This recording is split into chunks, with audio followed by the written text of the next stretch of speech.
All right, it is time to investigate what in the world is going on with the stars. An astrological hexagram? A six-sided star? What in the world? So let's go surfing with this challenge. There's no new moon, there's no full moon, no eclipses this week. It's just a six-sided star, a Star of David showing up in the astrology. Can't wait to show you that chart. If you're on Telegram, you've already seen the chart. Now I get to explain it and try to make sense of it. First, though, what we're going to do is triangulate, and we have a very tight overlap. We have an overlap in all the technologies that we're using. Tropical astrology, obviously you see the star here. We have many oppositions to talk about. Those will be dominant. And Venus, I'm going to explain all of that. Venus becomes the star leader this week. She's sort of the ruler of this time period for several months. She's the ruler of this 30-day cycle. She's the ruler of this week. And that's then overlapped with the I-Ching, says holding together. I mean, there you go. Focus on Venus. The hexagram itself is a holding together alignment. And then the DreamBot, several weeks in a row here. How many weeks is that? Where the DreamBot's been pretty positive. Is it just crazy dreamland and it doesn't make any sense? Or are we really creating high vibes? Is the pendulum swinging and yet mass media can't keep up because it's still focused on fear, fear, fear? Maybe that's what's happening. But maybe that's not reality. Maybe the reality is high vibe. Maybe the reality depends on what your mindset is. We have those theories as well. Okay, so basically what I'm focused on is overall, it's a come together week. Now, I don't know about outcomes. I don't know about events. I don't do predictive events, but I can tell you what the energy is, and something's going to be happening that brings us together. Kind of like the fall of the Berlin Wall, which, if I remember, I'll show you show you that chart that night on November 9th, back in 87. And we'll look at the similarities of what's happening today, particularly we have one day of a Star of David on 11/3 on the 3rd of November. We have the Star of David show up in this astrology, and it's pretty tight too. Pretty cool. We live in unprecedented times. So let's go ahead and get started.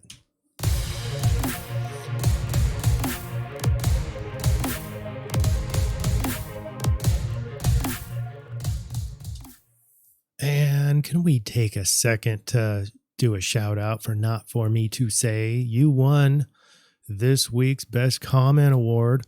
And he's trying to hold on to the grass to keep from slipping off the earth. Crazy energy. I couldn't agree more, but way to go. Shout out to you. Shout out to all of you who are making comments and helping us out and acting interested in sharing your perspective on this. So let's go to the DreamBot before I get too off. All right, here's the DreamBot, and I'll zoom in, and the top word is flu.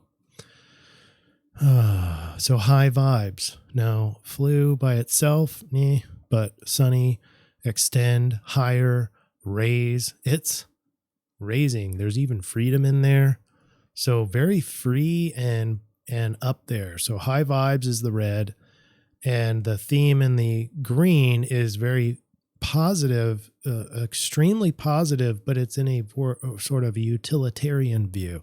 It's useful. It's positive because it's useful. We're helpful. And that speaks to come together. So, and by the way, I do need to describe this whole come together because I don't normally have music. But this week I do have a song to commemorate this week. But I first want to know What version? I didn't realize how many versions of Come Together there really were. I knew the Beatles. My favorite was probably Aerosmith. Come Together. But there's Godsmack. There's Gary Clark. There's Soundgarden.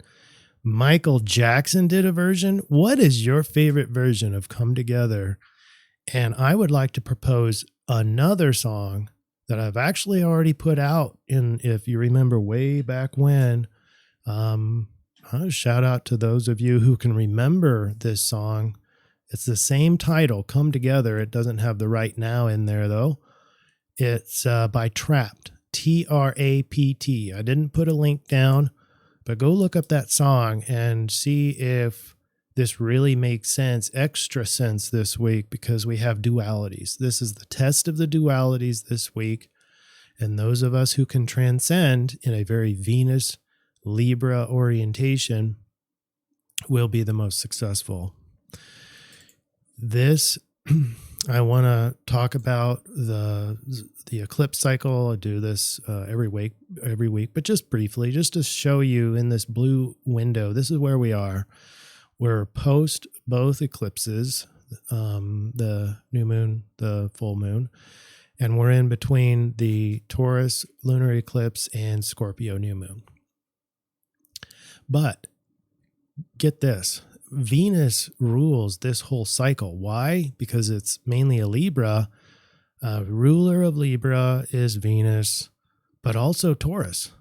And those were our two eclipses to start off this cycle. And then the last full moon of the eclipse cycle is going to be Libra, which is also ruled by Venus. So Venus rules the 6 months. Here's our come together energy chart. It starts, kind of high.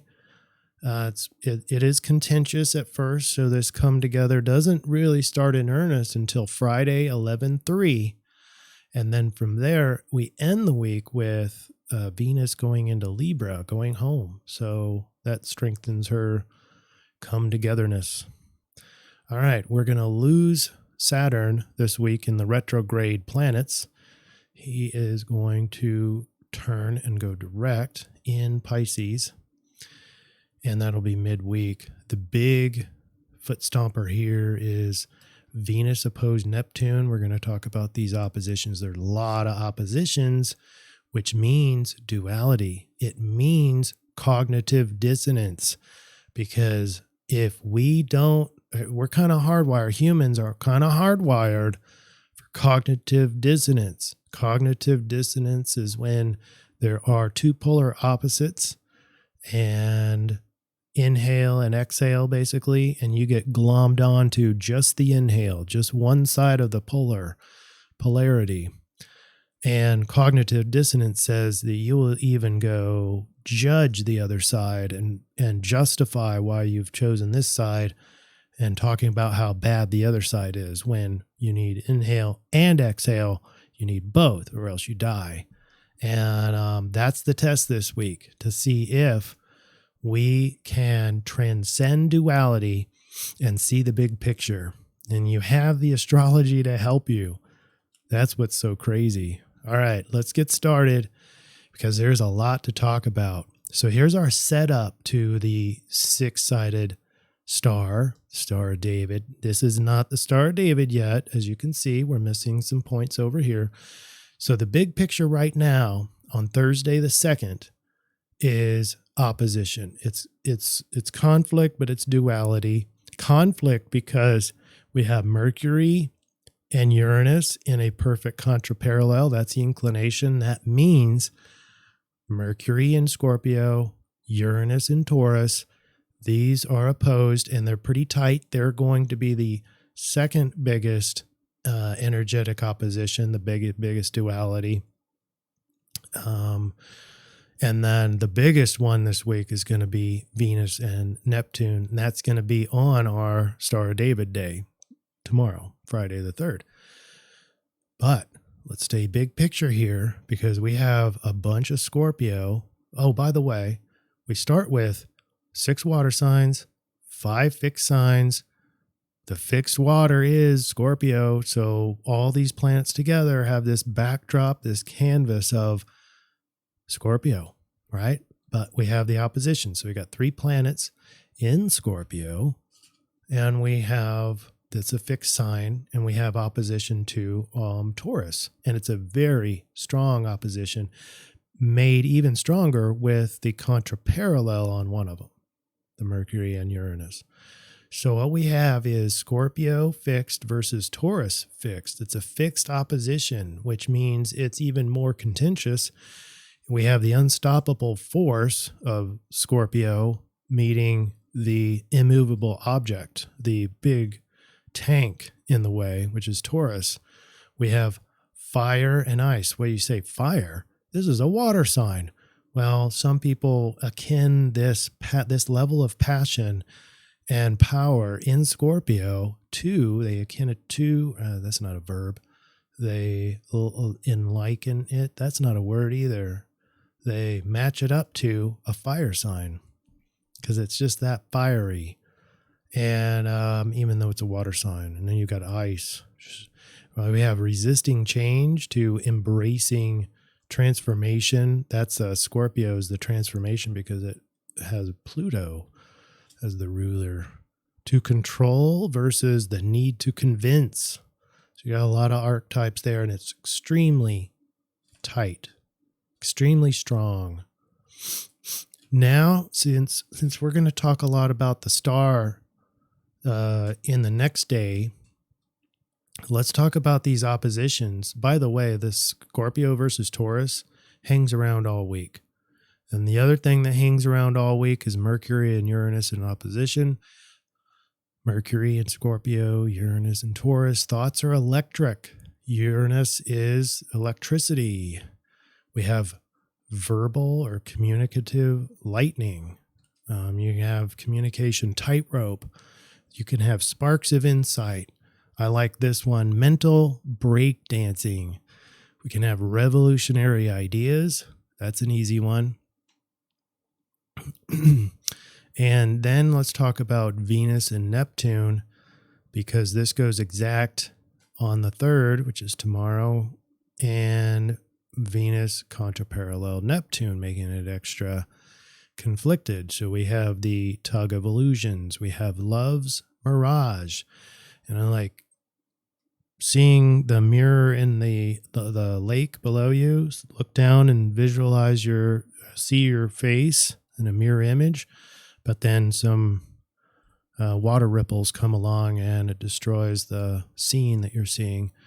You can have artistic inspiration. We can have the mystical versus the material. We can have the fog of romance.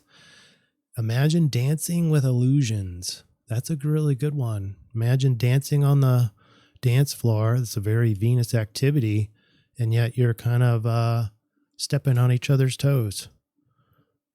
And then seeking spiritual connection is a very big one. And that's extremely strong. And this is going to be pitched to you in a polarity, either or. And so don't accidentally go to one. Step back and see that it's a trick. It's a trick for you to see the whole continuum. And then when you do on Friday, the 3rd, all day long, I mean, before you wake up, this is going to start. You can see the Star of David here. Before you wake up, it's going to start at 1:16 a.m. Central Standard Time. And it's going to end by way of the moon transiting at 11:47 p.m. So basically midnight Central Time.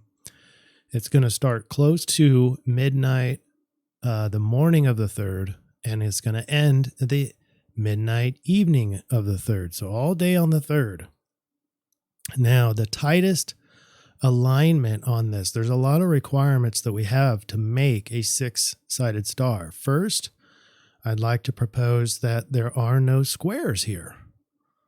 There's no direct conflict from square. There's only conflict from contraparallel, and those are pretty, unfortunately, strong.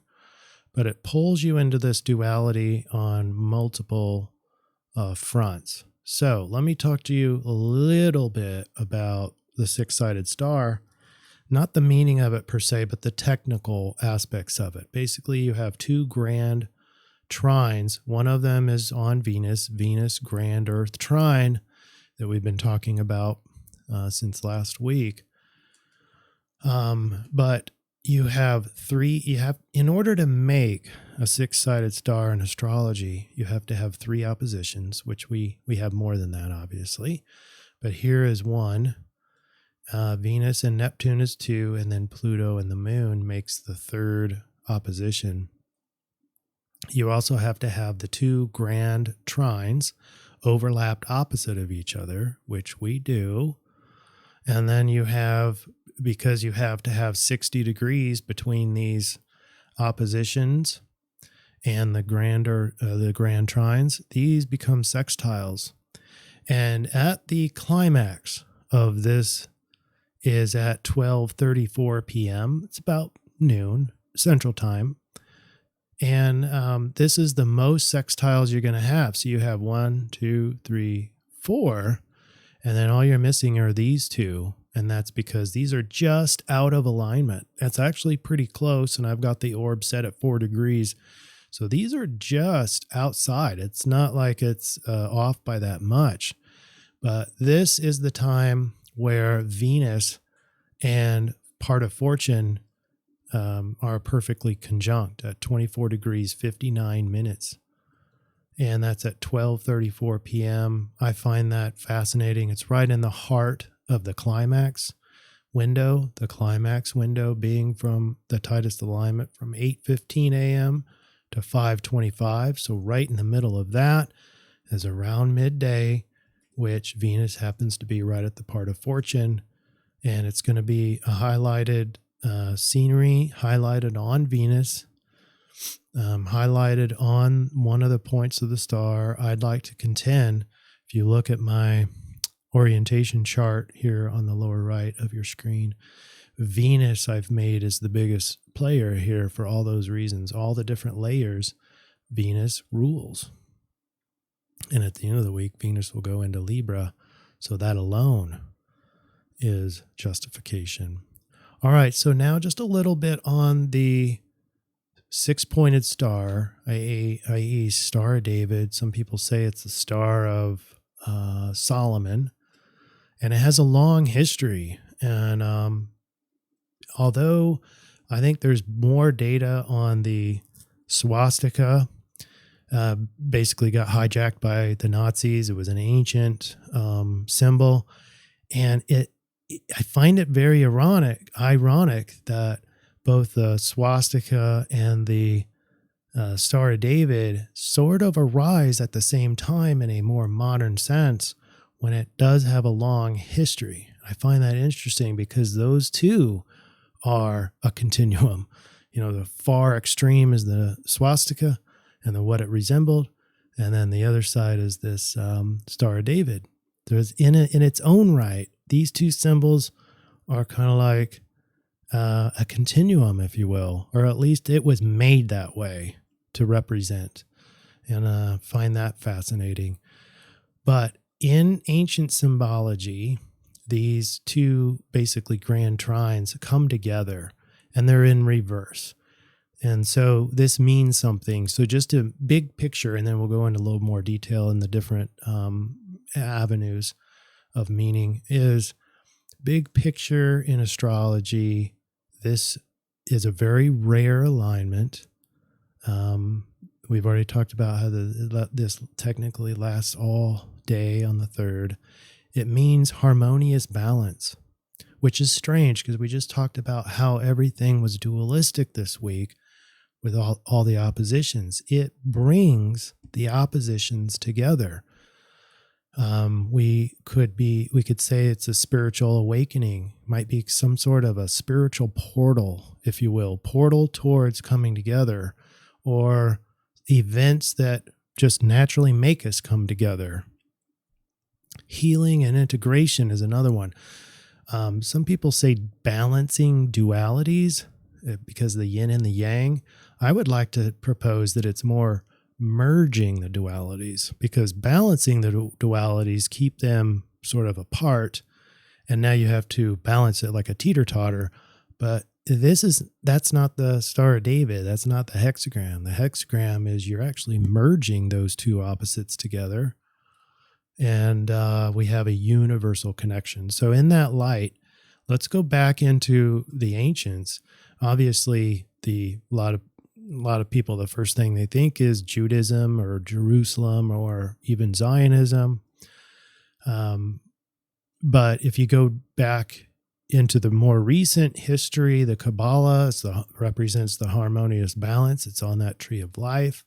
If we go deeper into the occult, this is the union of the opposites, melding of fire and water. Now that we just talked about is sort of like the fire and ice. We already have that embedded into this. So we're forced into the dualism, but yet this Star of David says, according to the Hermeticism, melding spiritual and earthly aspects, according to the Rosicrucian traditions. This is the union of the male and the female. In the New Age now, in more modern times, we talk about balance, harmony, and spiritual alignment. And some people use this as a talisman for protection or to bring into balance. I started listening to some more of the history of the Star of David, and there are a lot more questions that I have than answers, but apparently in ancient times they used this quite a bit.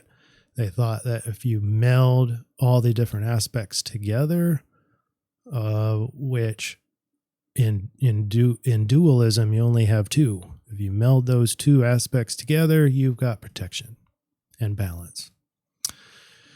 All right, so interesting day. You could easily get sucked into one of these dualities, all right? And so I know this sounds like I'm already repeating things. That's not my intention, but I want you to be aware of this human innate hardwiring that we get lost in the duality. We get lost in either or. And I'm going to provide you solutions later, so stick around, but this is the climax of that. So we have both. We got the duality. We've got the conflict, the mental conflict. We also have the relational conflict. We have the Scorpio conflicted with Taurus, the two fixed signs. So we've got the power struggle. But all the while, quietly, peacefully, we've got the Star of David. Balance, harmony, ruled by Venus. Congruent with Venus. All right, so moving on. Saturday the 4th. Now we have a T-square. I wouldn't get too alarmed around this. It's a fast-moving one. It's based on the moon. I wouldn't ignore it, but I think it just adds to this duality kind of theme that we've got going on. Energetic duality. This is when at 11:06 a.m. Central Standard Time, you have Mercury oppose Uranus. This goes perfected at 21 degrees 26 minutes on both sides. And so on the 4th, this is the climax of Mercury and Uranus, and they are no longer contraparallel, but they are perfected in opposition. This is the start of the last quarter moon, so this is when we actually start putting the brakes on in terms of action. We're going to do less. We're going to recoup more. We're going to be more introspective and kind of digesting what has happened in the last 3 weeks. In this last week of the last quarter moon, between last quarter moon and the new moon, we are reflecting. We also have that grand Earth trine, and this is big, powerful, and it's powerful change, and it's in the material world because it's in the Earth signs, grounded in change. The transformation should feel more right as long as you can stay out of the duality. Sunday the 5th. We have a T-square. We have an exact. This is the exact time of the last quarter moon at 3:36 a.m. And plus we have this obsessive, compulsive / value assessment duality with the Scorpio and Taurus. On Monday the 6th, that's still there. It's still dominant. We're still 5 water signs and 6 fixed. So we're still Scorpio backdrop. We have a very near miss on a Grand Cross, which is a highly contentious alignment. As you can see, we've almost got a red box here. But I would say the biggest energy is still that Scorpio versus Taurus. And Tuesday the 7th, this is the last day of the Grand Earth Trine. And again, that was Venus transforming and changing in the material world. This is the last day of Venus in Virgo, right? So it all ends together. So as soon as this Grand Earth Trine dismembers on Wednesday the 8th, she's actually going to drop out of Virgo as well. So what drops off? This is the last day of relational, powerful transformations. This is the last day of relational perfectionism. This is the last day of being grounded, right? Because there's a Grand Earth Trine. So Venus now goes into homeland of Libra in air sign. So that all changes, especially for relationships. And here we have it at 3:30 a.m. So while most of us are sleeping, Venus will be into Libra. Relationships return, home, probably normalize after all that tremendous change and pressure, control, power from Pluto. Fixed water starting to fall apart. And we see that here. So 5 water signs, 5 fixed. So still technically a Scorpio backdrop, but it's degrading. It's waning. All right, there's the astrology. Are you ready for it? And here's the I-Ching says, holding together, chemistry is brewed in the vat of shared experience. And I think that all that's coming to roost now. We were forced, as a globe, or if you're a flat earth, the whole earth was forced to have a collective experience. I'm talking about the COVID thing. And you're seeing the results of that. That's my opinion on this energy. Remember, this I-Ching reading is about the energy of this week. And I think part of this is the Great Awakening. Karma. Line 3 says, people find themselves living inside various circles of friends and professional relations, and it is critical to strike the right balance with each. Again, in the I-Ching, it's a high focus on relationship, but it's the balancing of the relationships. That's where you're going to see most of this duality, is one side's going to take the extreme on one side, and the other half is going to take this other extreme, left versus right, inhale versus exhale, yin versus yang. And in reality, these poles need each other. If you only have exhale, you will die. If you only have inhale, you will die. You need breath. You need both. You need both poles. Temporary obstacles is our solution, I-Ching 39. Temporary obstacles need to be seen for what they are. Temporary. These alignments, these oppositions, the fixed opposition powerhouse from Scorpio to Taurus is temporary. All right? It's temporary. If you are facing an interruption of your progress, do not be overly concerned. It is the last quarter moon, so don't be worried about it. Challenges are a part of achieving every goal and every undertaking. Obstacles of short duration are best handled with a yielding attitude. Go around the boulder. Don't put your shoulder into it. let's just be agile, just go around any obstacle this week if you need to. I think the first question is, do I need to even toil with this?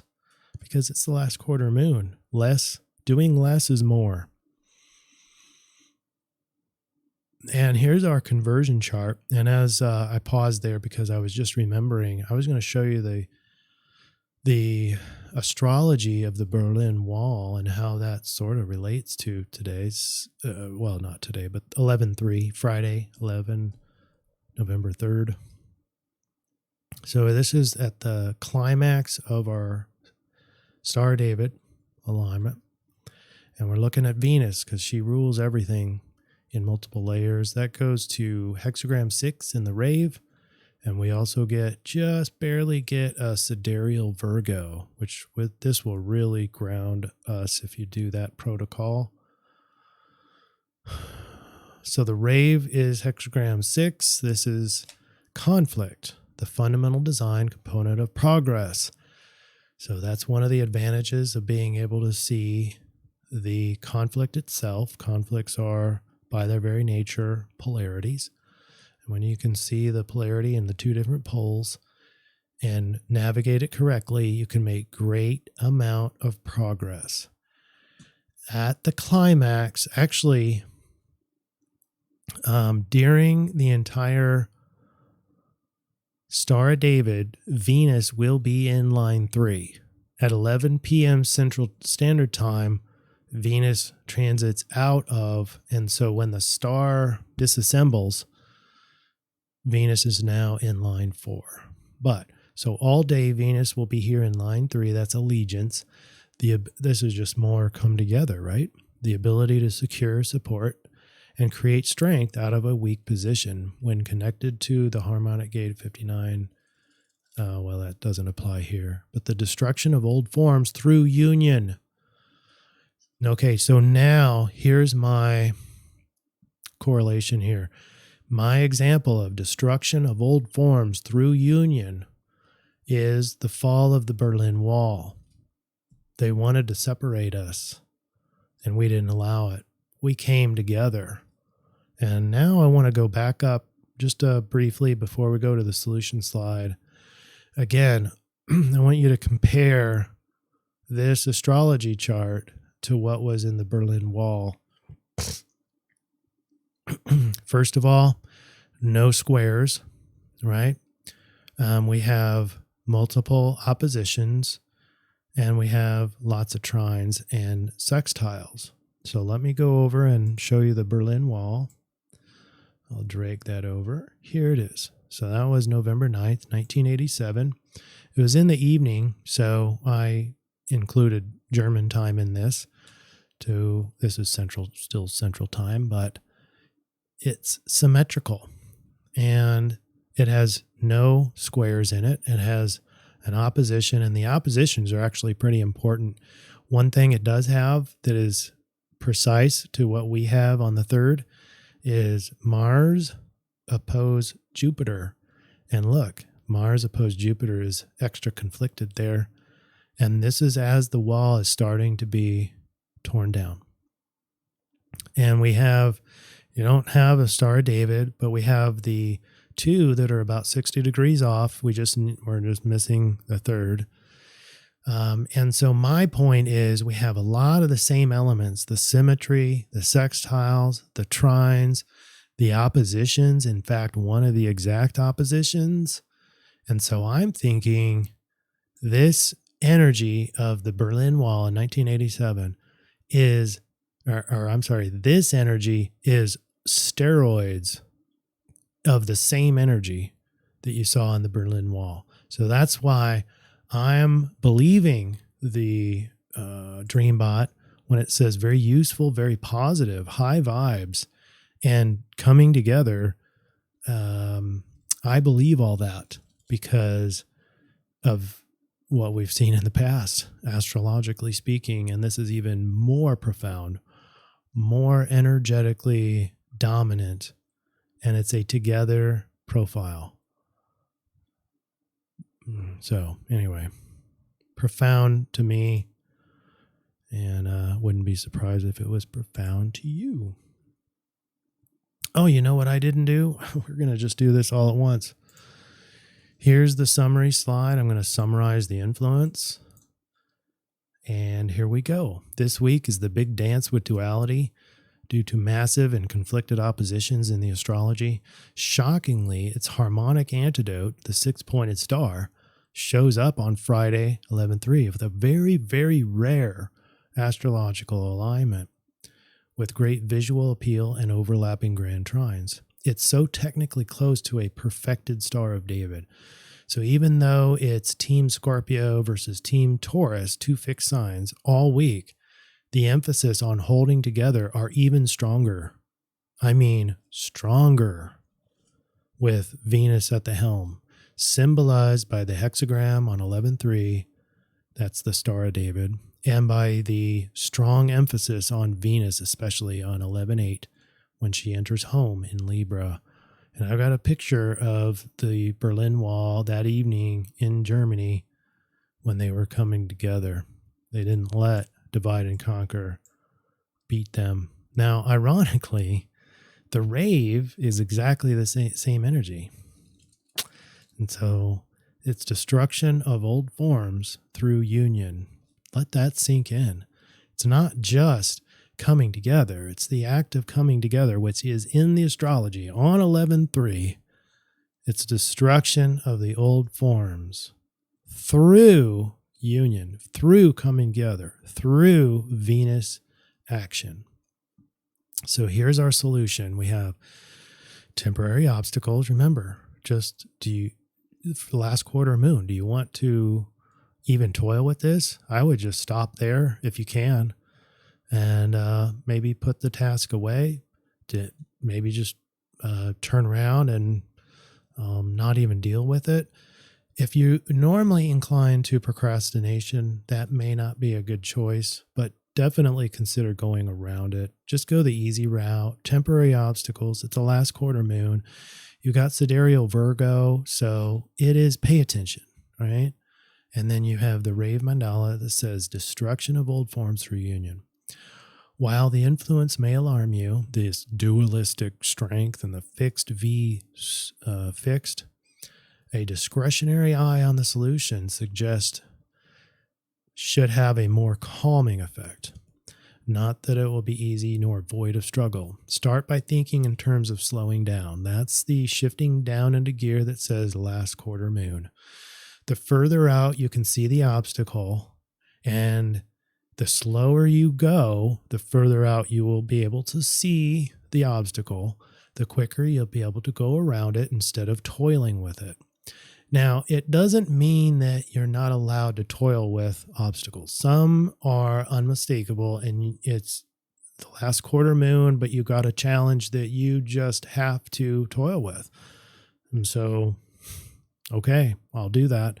You're allowed to. It's not like you can't, but try to get around it. With Sidereal Virgo, question everything. Take a deeper look and discretionary eye on all things, especially old polarity narratives. Especially old polarity narratives. Don't just glom on to one side of the extreme, one side of the continuum. Automatically pull back from the duality and see that there's a second pole, there's a second extreme, and look at that as essential. And you got to figure out how to combine those two together to adequately navigate all conflict, all duality. You're going to be pulled into duality, and those who succeed the most will be successfully not in it. They'll be able to see it, though. They'll be able to see it, recognize it, and be able to transcend it. The collective is naturally moving together despite the powers that be trying to divide us. The energy this week is polarized in favor of unions, so take advantage of it. Find common ground. Try to see the other side of the argument. Build bridges to understanding. Use words like and both rather than either and or. Watch the warning signs of digging your heels into the ground and standing your ground and and refusing to see the other side's perceptions and beliefs. I like this in Barry Johnson's work. He describes adequately that seeing is loving. And imagine yourself on one side of the continuum, on one extreme, and being able to look at the other extreme and just see it. Just see it clearly. Just see it for what it is without judging it, without having to justify that your extreme is better and theirs is worse. So just seeing is loving, being willing to see the other extreme. You're living in historic times. I am living in historic times. Where we go one, we go all. All right, that's not it though, folks. We have runes to talk about. Gebu, we're going to continue with that X formation.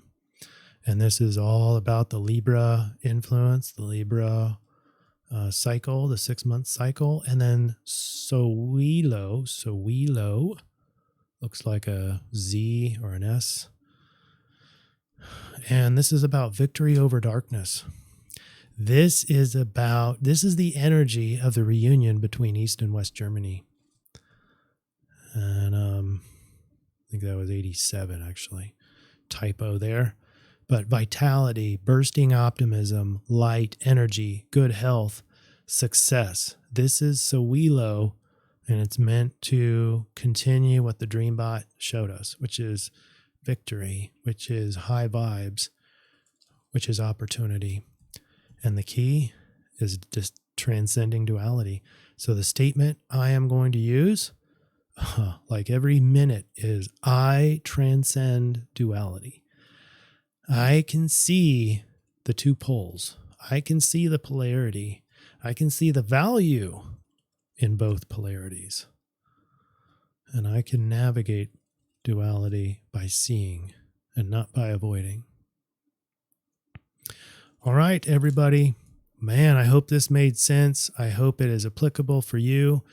And I hope that us coming together will revolutionize how we what we see in this world and how we interact in all different spheres, socially, financially, economically, war or peace, negotiations, in every manner. Let's transcend duality. All right. Let's do this again next week as we move on to a new moon cycle. All right. Take care, everybody. Love and light.